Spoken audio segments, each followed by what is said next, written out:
بسم اللہ الرحمن الرحیم یا ایہا النبی حرض المؤمنین علی القتال ان یکن منکم 20 صابرون یغلبوا 200 وان یکن منکم 100 یغلبوا 1000 من الذین کفروا بانہم قوم لا یفقہون۔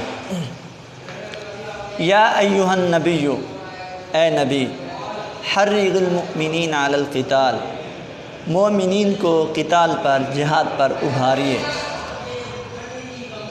ان یکم منکم 20 صابرون یغلبوا 200، اگر تم میں 20 ثابت قدم رہنے والے ہوں گے۔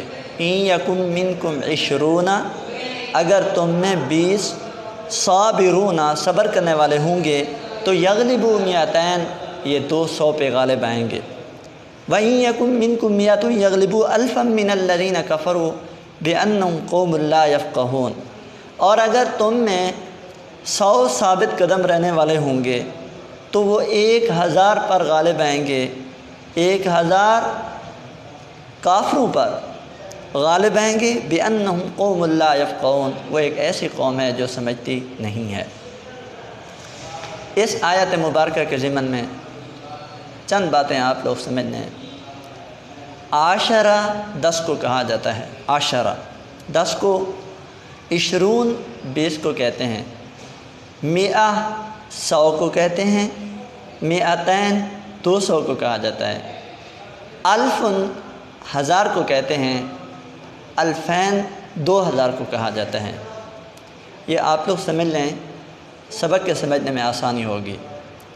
عاشرہ 10 کو کہتے ہیں، 20 20 کو کہا جاتا ہے، 100 کو کہتے ہیں، 200 200 کو کہا جاتا ہے، 1000 اور 2000 کو کہتے ہیں۔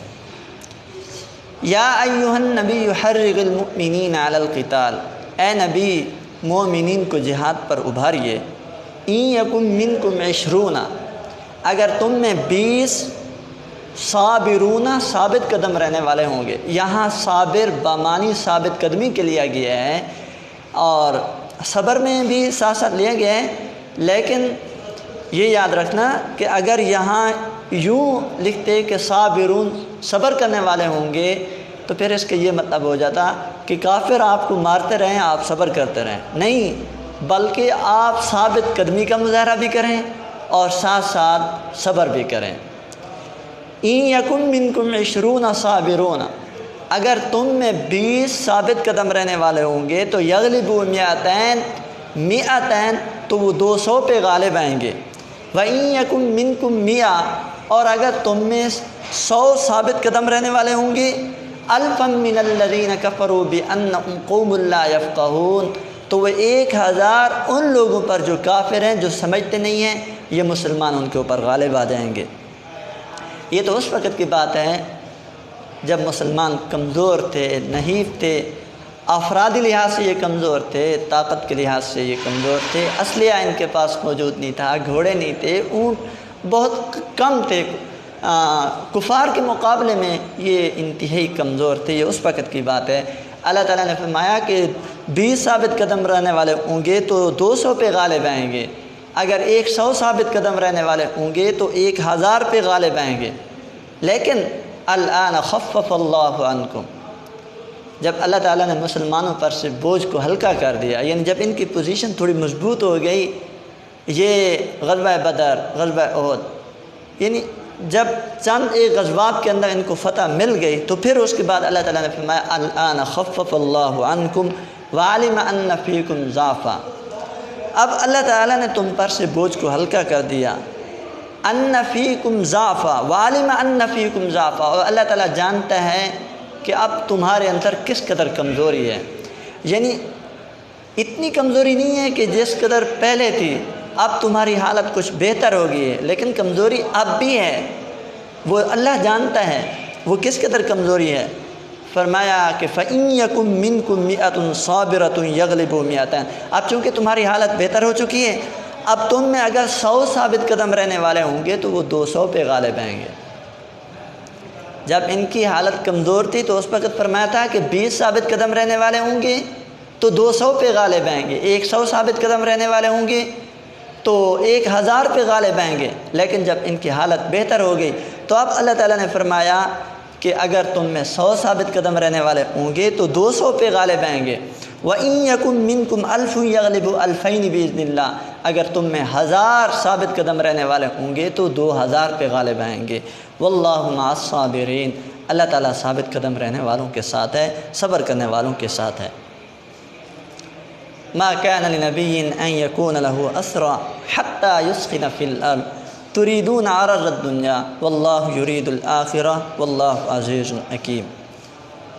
آپ پہلے پڑھ چکے ہو غزوہ بدر ہوا، غزوہ بدر کے اندر اللہ تعالیٰ نے مسلمانوں کو فتح و کامیابی سے ہمکنار کیا، فتح و کامیابی ان کو ملی۔ اس میں کفار کے 70 آدمی قتل کیے گئے، جہنم واصل ہوئے، اور 70 قیدی بنا لیے گئے، وہ بھی سرداران قریش میں سے۔ جو قیدی تھے ان کے متعلق فیصلہ ہو رہا تھا۔ جناب نبی کریم صلی اللہ علیہ وسلم نے صحابہ سے مشاورت کی، حضرت ابوبکر صدیق بھی ہیں، حضرت عمر فاروق رضی اللہ عنہ بھی ہیں، سب سے مشاورت کی۔ حضرت ابوبکر صدیق رضی اللہ تعالی عنہ نے مشاورت دی کہ یا رسول اللہ، ان سے فدیہ لیں، ان کو رہائی عطا کریں، ان کو رہا کر دیں۔ حضور نے حضرت عمر فاروق رضی اللہ تعالی عنہ سے پوچھا، عمر آپ بتلائیں ان کے ساتھ کیا کرنا چاہیے؟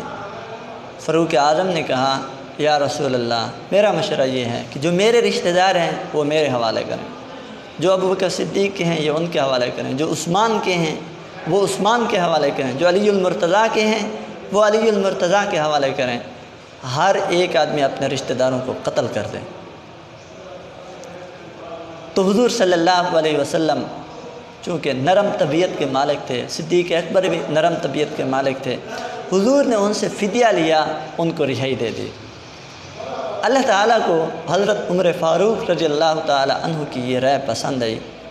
اللہ تعالیٰ نے بطور تنبیہ کے یہ فرمایا، ما کان لنبی ان یکون له اسرى حتی یسخن فی الارض، نبی کی یہ شایع نہیں، نبی کے لیے یہ مناسب نہیں کہ اس کے ہاتھ میں قیدی ہوں، حتی یسخن فی الارض، جب تک کہ ان کا خون اچھے طریقے سے بہا نہ دے۔ یعنی نبی کے لیے مناسب یہ ہے کہ جب اس کے ہاتھ میں قیدی ہیں تو ان کی خون ریزی کرے، ان کے خون سے زمین کو تر کر دے۔ ما کان لنبی ان یکون له اسرى، پیغمبر کو یہ شان نہیں کہ اس کی قبضے میں قیدی رہیں، حتی یسخن فی الارض، یہاں تک کہ کافروں کو قتل کر کے زمین میں کثرت سے خون نہ بہا دے۔ تریدون عرض الدنیا، مزید اللہ تعالیٰ نے فرمایا تم دنیا کی مال و دولت کے طلبگار ہو، واللہ یرید الآخرہ، اللہ آخرت کی بھلائی چاہتا ہے، واللہ عزیز حکیم، اللہ تعالیٰ غالب حکمت والا ہے۔ یعنی تم دنیا کے طلبگار ہو، تم دنیا کو چاہتے ہو، واللہ یرید الآخرہ، اللہ تعالیٰ آخرت کی بھلائی چاہتا ہے، واللہ عزیز حکیم، اللہ تعالیٰ غالب حکمت والا ہے۔ لولا کتاب من اللہ سبق لمسکم فیما اخذتم عذاب عظیم، اگر خدا کا حکم پہلے نازل نہ ہو چکا ہوتا، لولا کتاب من اللہ سبق لمسکم، یعنی یہ دو رائے ہیں، یا تو ان سے فدیہ لیں، ان کو رہا کر دیں، یعنی جو قیدی ہیں ان کے متعلق دو رائے ہیں، دو حکم ہیں، یا تو ان سے فدیہ لیں، ان کو رہا کر دیں، اگر وہ فدیہ نہیں دیتے تو ان کو قتل کر دیں، یہی دو رائے۔ حضور صلی اللہ علیہ وسلم نے پہلی بات پہ عمل کیا، فدیہ لیا، ان کو رہا کر دیا، لیکن زیادہ مناسب، زیادہ اولا بات یہ ہے کہ ان کو قتل کر دیتے۔ تو اللہ تعالیٰ نے اسی کے متعلق یہ ارشاد فرمایا، اگر فدیہ لینے کا حکم پہلے نازل نہ ہو چکا ہوتا تو لمسکم فیما اخذتم عذاب عظیم، جو تم نے لیا ہے اس کے بدلے میں تمہارے اوپر بہت بڑا عذاب آ جاتا۔ تمہیں چاہیے یہ تھا کہ تم فدیہ نہ لیتے بلکہ ان کو قتل کر دیتے۔ نبی کے لیے مناسب یہ ہے کہ قیدیوں کو قتل کریں، لیکن جب وہ مال غنیمت مل گیا، جب وہ فدیہ مل گیا، اب تھوڑا اس کے متعلق بھی صحابہ اکرام کے اندر چہ میں گویا ہوئیں کہ پوچھا گیا کہ اب اس کا کیا کریں۔ اللہ تعالیٰ نے فرمایا کہ اس کا حکم پہلے نازل ہو چکا ہے، یہ تمہارے لیے حلال ہے، فَكُلُوا مِمَّا غَنِمْتُمْ حَلَالًا طَيِّبًا، یہ تم کھاؤ، یہ تمہارے لیے پاکیزہ رزق ہے، وَاتَّقُوا اللَّهَ، تم اللہ سے ڈرو، إِنَّ اللَّهَ غَفُورٌ رَحِيمٌ، اگر کوئی چھوٹی موٹی لغزش ہوئی بھی ہے تو اللہ تعالیٰ بخشنے والا بڑا مہربان ہے۔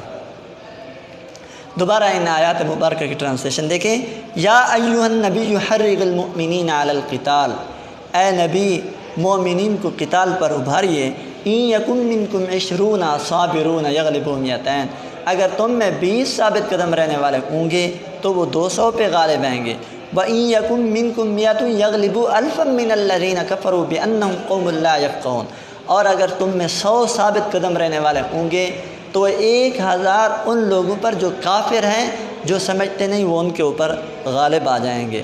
الآن خفف اللہ عنکم وعلم ان فیکم ضعفا، اب اللہ تعالیٰ نے تم پر سے بوجھ کو ہلکا کر دیا اور اللہ تعالیٰ جانتا ہے کہ اب تمہارے اندر کس قدر کمزوری ہے۔ وَإِن یکم منکم 100 صابرۃ یغلبوا 200، اب اگر تم میں 100 ثابت قدم رہنے والے ہوں گے تو وہ 200 پہ غالب آئیں گے۔ وَإِن یکم منکم 1000 یغلبوا 2000 بإذن اللہ، اگر 1000 تم میں ثابت قدم رہنے والے ہوں گے تو وہ 2000 کافروں پر غالب آئیں گے اللہ کے حکم سے۔ واللہ مع الصابرین، اللہ تعالیٰ صبر کرنے والوں کو ساتھ ہے۔ یہ عدد آپ لوگ یاد رکھیں گے، 10 10 کو کہتے ہیں، 20 20 کو کہا جاتا ہے، 100 100 کو کہتے ہیں، 200 200 کو کہا جاتا ہے، 1000 1000 کو کہتے ہیں، 2000 2000 کو کہا جاتا ہے۔ پھر جب یہ عدد یاد ہو جائیں گے پھر اسی کے مطابق آپ لوگ ٹرانسلیشن کر لیں گے۔ ما کان لنبی ان یکون لہ اسری حتی یثخن فی الارض، نبی کے لیے یہ شایع نہیں، نبی کے لیے یہ مناسب نہیں کہ اس کے قبضے میں قیدی ہوں، حتی یثخن فی الارض، جب تک کہ ان کا خون کثرت کے ساتھ زمین پر بہا نہ دے۔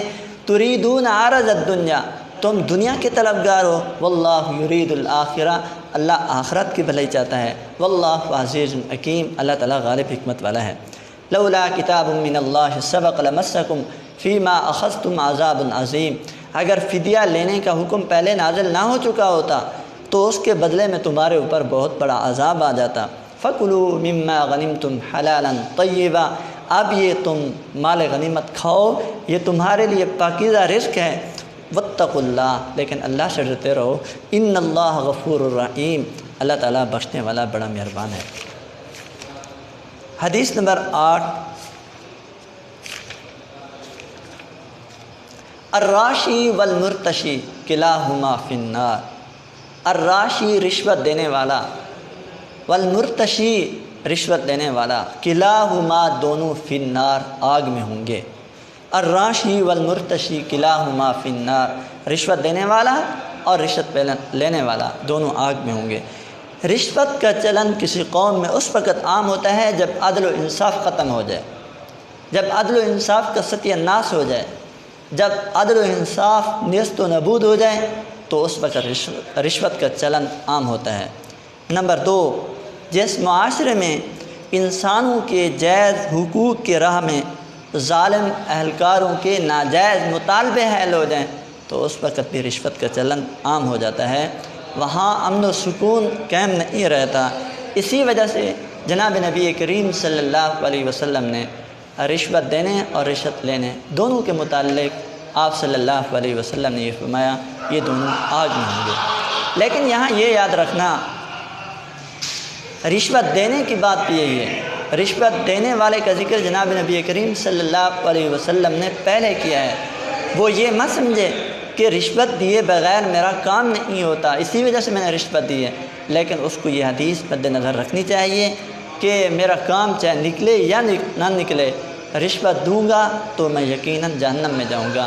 جناب نبی کریم صلی اللہ علیہ وسلم کی حدیث دونوں کے متعلق ہے۔ اللہ تعالی ہمیں اس پر عمل کرنے کی توفیق نصیب فرمائے۔ اللہ تعالیٰ آپ کا حامی و ناصر ہو۔ والسلام علیکم۔